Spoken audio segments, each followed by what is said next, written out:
सध्या खासदार संजय राऊत बोलतायत, थेट जाऊया. परिषद होते, दिल्ली विधानसभा निवडणुकांची घोषणा होते, तिरंगी लढत पाहायला मिळते सध्या. निवडणूक आयोगाचा पत्रकार परिषदेमध्ये अर्थातच आता दिल्ली विधानसभेच्याच निवडणुका होणार असल्यामुळे तारखा काय लागत आहेत याचीच फक्त एक लोकांना उत्सुकता आहे. बाकी त्याआधी दिल्लीमध्ये आखाड्यात सगळे उतरलेले आहेत. एक आखाडा म्हटल्यावरती एकमेकांचे कपडे फाडणं, वस्त्रहरण करणं, चिखलफेक करणं, एकमेकाला लोळवण्याची आणि संपवण्याची भाषा करणं हे सुरू आहे. खरं म्हणजे आमच्या सगळ्यांचा राजकीय शत्रू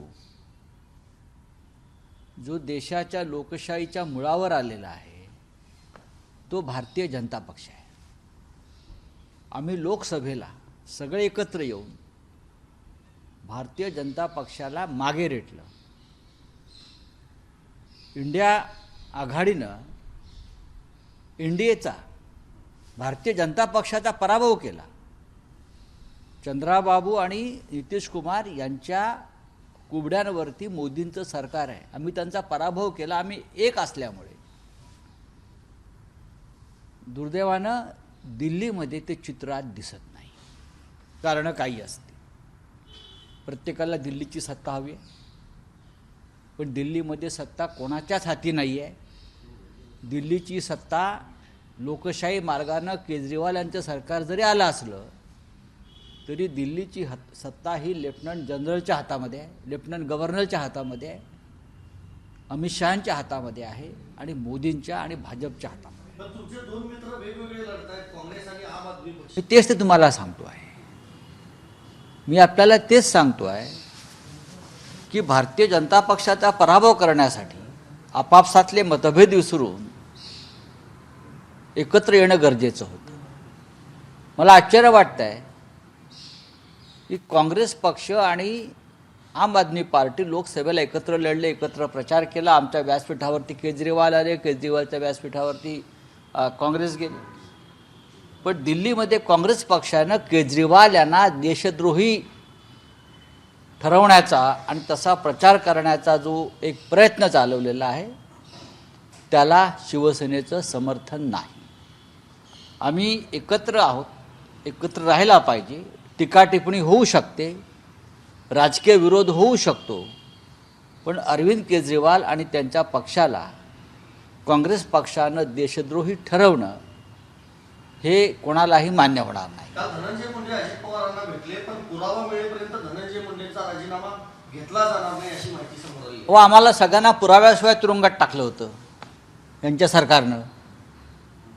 तेव्हा अजित पवार बोलले नाहीत यांच्या विरुद्ध पुरावा नाही, नवाब मलिक यांच्या विरुद्ध पुरावा नाही, अनिल देशमुख यांच्या विरुद्ध पुरावा नाही, अन्य कोणाविरुद्ध पुरावा नाही. हा कसल्या पुराव्याच्या गोष्टी करतायत? आम्हाला गाडायचं आणि त्यांना पुरावा शोधायचा. बीडमध्ये खेळ चाललेला आहे लोकांना फसवण्याचा. ज्या पद्धतीनं आरोपी, पोलीस, राजकारणी यांचे एकत्र जेवणावळीचे फोटो येत आहेत, बैठकांचे फोटो येतात, त्याच्यामुळे बीडमध्ये जो काय संतोष देशमुख प्रकरणाचा आणि तिकडले एकंदरीतच माफियागिरीचा जो तपासाचा जो फार्स चाललेला आहे, देवेंद्र फडणवीस यांना माझं आव्हान आहे की भारतीय जनता पक्ष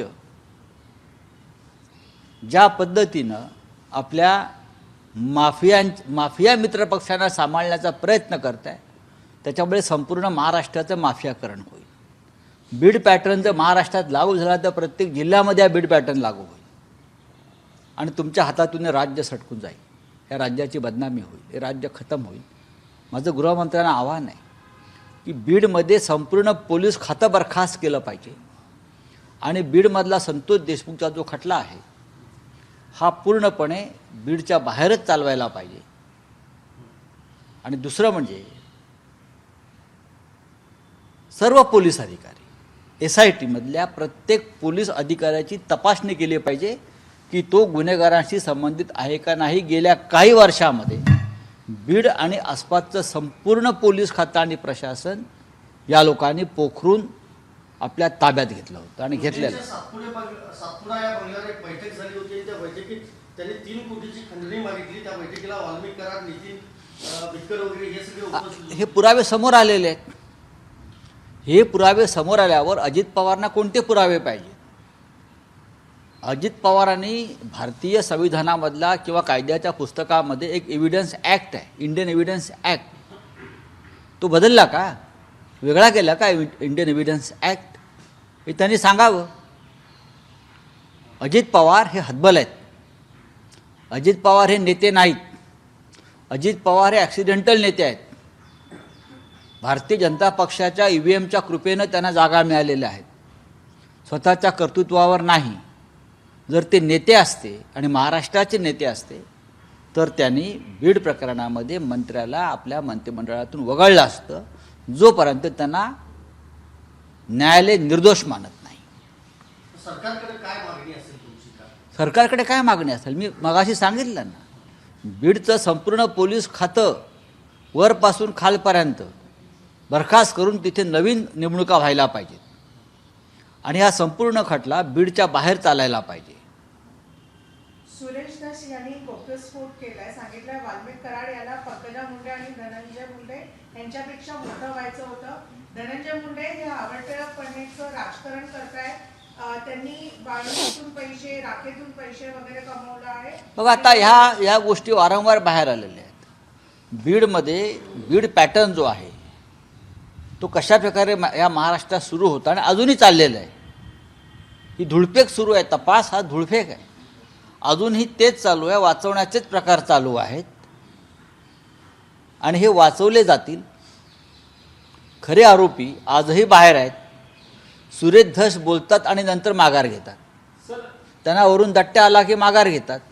सुरेश धस जर हिमतीने उभे राहिले असतील तर त्यांनी महाराष्ट्राच्या अस्मितेसाठी आणि महाराष्ट्राला जो बीड पॅटर्नचा कलंक लागतो ते धुवून काढण्यासाठी एक आमदार म्हणून नव्हे तर या महाराष्ट्राचा मराठी नागरिक म्हणून त्यांनी आपली लढाई चालू ठेवली पाहिजे. बेडरपणे आणि निर्भयपणे आम्ही सगळे त्यांच्याबरोबर उभे राहू. सामनामधून तुम्ही आज सरकारवर टीका केली आहे. लाडक्या बहिणीच्या नावाने गळा काढत शेतकरी कर्जमाफी नाकारून शेतकऱ्यांचा आहे ना ते सरकारची फसवणूकच सुरू आहे ना. लाडकी बहीण असेल, कर्जमाफी असेल, तुम्ही त्यांचा जाहीरनामा बघा ना. त्यात काय घोषणा आणि वचनं दिली आहेत. त्यात कर्जमाफीची वचन आहे ना आणि कृषी मंत्री म्हणतात कर्जमाफी शक्य नाही. म्हणजे तुम्ही लोकांना फसवलं. बोले आपका क्या भाई बोले. मुंबईचा आदित्य कार्यक्रम होतोय. मुंबई महापालिका निवडणुका आदित्य ठाकरेंच्या नेतृत्वात. त्याच्यावरती मी नंतर बोलीन. हा दिल्लीतला विषय नाही. आप बोलिये. दादर रत्नागिरीची पॅसेंजर होती ती बंद करून आता दिसत आहे की दादर गोरखपूर पॅसेंजर सुरू केलेली आहे सरकारने. दादर रत्नागिरी पॅसेंजरला खूप पब्लिकची गर्दी असेल तर ती बंद करून आता गोरखपूर सुरू केली. बरोबर आहे. आम्ही काय म्हणत होतो मग? आम्ही वेगळं काय सांगत होतो आतापर्यंत? दादर रत्नागिरी पॅसेंजर बंद होते गाडी आणि दादर गोरखपूर सुरू होते. ह्याच्यावरती भारतीय जनता पक्ष, त्यानंतर डुप्लिकेट शिवसेना ह्यांनी उत्तर द्यावं. आम्ही उगं काय, आम्ही ती गाडी अडवू हो. आम्ही मनात आणलं तर गाडी रुळावरून पुढे जाणार नाही. ते शिवसेनेनं आमच्या मनात आणलं. पण स्वतःला जे महाराष्ट्राच्या अस्मितेचे प्रतीक मानतायत आणि सत्तेत बसले आहेत, हां, ते काय करतायत? अजित पवार काय करतायत? चला, थँक्यू. एक वेगळा प्रश्न आहे. RTI कार्यकर्ते प्रफुल्ल सारडा महाराष्ट्रातले, त्याने एक RTI टाकलं होतं तर त्यामधून अशी माहिती आली मनमोहन सिंग 10 वर्ष पंतप्रधान असताना आणि आता मोदी 10 वर्ष पंतप्रधान असताना दोघांनी शासकीय कुठलाही पैसा न वापरता दिवाळी साजरी केली आहे. एक आदर्श आहे देशासाठी. हा आदर्श इतर राजकारणी घेतील का? नाही, मला त्याच्यावरती विश्वास नाही की मोदींनी सरकारी खर्च न करता कुठला कार्यक्रम केला. हां, दिवाळी वगैरे असं होत नाही. मी मनमोहन सिंग यांच्यावरती विश्वास ठेवीन. मनमोहन सिंग त्या प्रवृत्तीचे होते. पण भारतीय जनता पक्षाचे मंत्री, प्रधानमंत्री सरकारी तिजोरीवर भार न टाकता जर उत्सव साजरे करत असतील आणि अशी कोणी माहिती दिली असेल तर ते पूर्णपणे चुकीचं आहे. ज्या प्रधानमंत्र्यांनी आपल्या परदेश दौऱ्यांमध्ये राष्ट्राध्यक्षांना, त्यांच्या बायकांना 20-20 हजार डॉलरचे हिरे भेट दिले सरकारी तिजोरीतून, ते स्वखर्चानं दिवाळी साजरी करतील का? सर हिंदी सर दिल्ली विधानसभा निवडणूक चलिए सर दिल्ली अभी इलेक्शन कमीशन ऑफ इंडिया की 2 बजे प्रेस कॉन्फ्रेंस है, दिल्ली असेंबली इलेक्शंस की अनाउंसमेंट होगी, आप इसको किस तरह से देखिए, दिल्ली एक महत्वपूर्ण राज्य है, चाहे केंद्र शासित राज्य हो, केंद्र शासित राज्य हो, यूनियन टेरिटरी है। यहाँ 10 साल से या लगभग ज़्यादा मानता हूँ मैं, आम आदमी पार्टी की सत्ता है और भारी बहुमत से यहाँ के लोगों ने अरविंद केजरीवाल जी की लीडरशिप में आम आदमी पार्टी को अपनी सत्ता सौंपी है और केजरीवाल जी ने यहाँ काम भी अच्छा किया है, बहुत अच्छा काम किया है, आदर्श काम किया है। लेकिन लोकतंत्र के माध्यम से जो सरकार चुनी है उनको काम नहीं करने देते हैं। असली सरकार, असली सत्ता लेफ्टिनेंट गवर्नर चलाते हैं, नरेंद्र मोदी, अमित शाह चलाएंगे।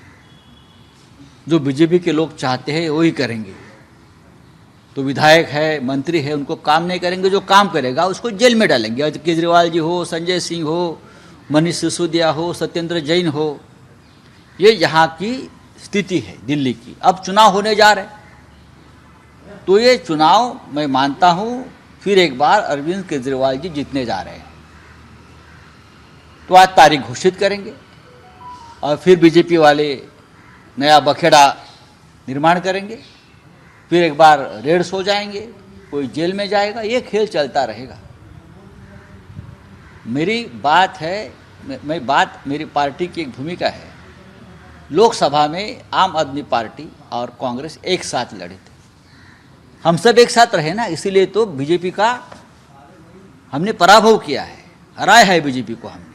बहुमत नहीं मिला मोदी जी को, लेकिन विधानसभा में जिस तरह से आप एक दूसरे के खिलाफ अखाड़े में फ्रीस्टाइल कुश्ती चल रही है, देश देख रहा है। 4 साल के बाद देश हमको सवाल पूछेगा। तो आप केजरीवाल जी को देशद्रोही, एंटीनेशनल साबित करने के लिए अपनी ताकत लगा रहे हो। कांग्रेस ने ये नहीं करना चाहिए। हम सब एक है, एक साथ। हमारा जो शत्रु है देश का वो बीजेपी है, केजरीवाल या कांग्रेस नहीं है। अगर हम एक साथ रहेंगे तो ही हम कुछ आगे जा सकते हैं। Thank you. एबीपी माझा, उघडा डोळे बघा नीट।